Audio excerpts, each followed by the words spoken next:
Okay, let's check out the Sa ba to? Ilocos. our area. The Ayun, nasa ba like. yun? Okay, so this is the area that we plant all of Ayun nga. the Wala, ano, Thailand mango to.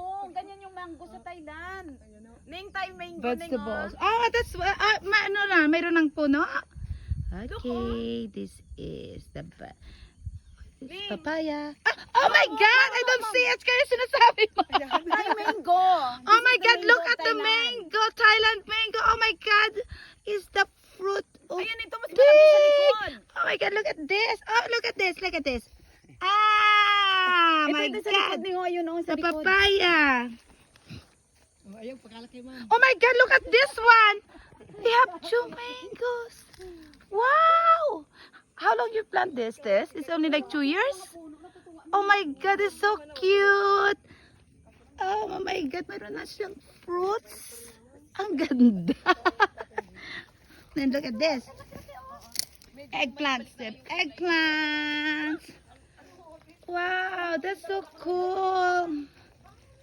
Oh. So this is the area. This is the garden. Okay, look, they had lots of stuff here.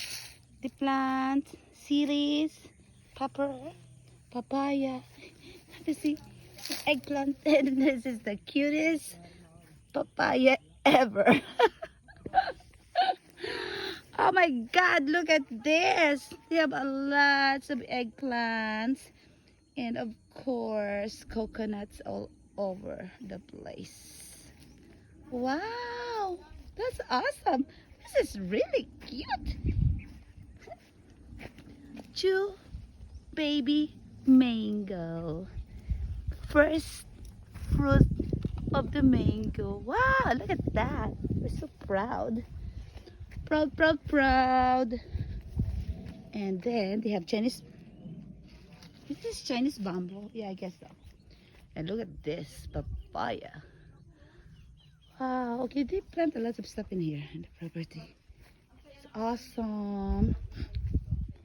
Of course, at night, they had solar system in the property. So just in case there's no electricity, they had something to make this area peaceful. Okay, so during summer they build this area here that for you to hang out and stuff. And look at that. That's a good. I love this. I love these lights. And then they have fan. I love these lights. It's so cute. Ah.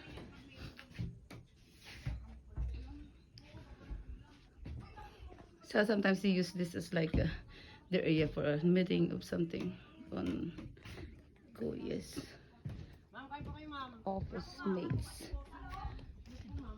People come here to relax. Oh, this place is so peaceful. I love, love, love, love this place indeed. So anyway, say goodbye to Posadas Farm at the moment, and see you guys again 2 years from now for my next vacation. Ciao! Love you guys, and more experience to go next time. Ciao, ciao. That's this. Wala naman kami bigla. Uy, Bri, ang kailangan mo kunin pa, ano muna, ilapit mo dito yung Already. Me here. Mabuhay Philippines. We love you all, my family and friends. Say goodbye at the moment. Ciao!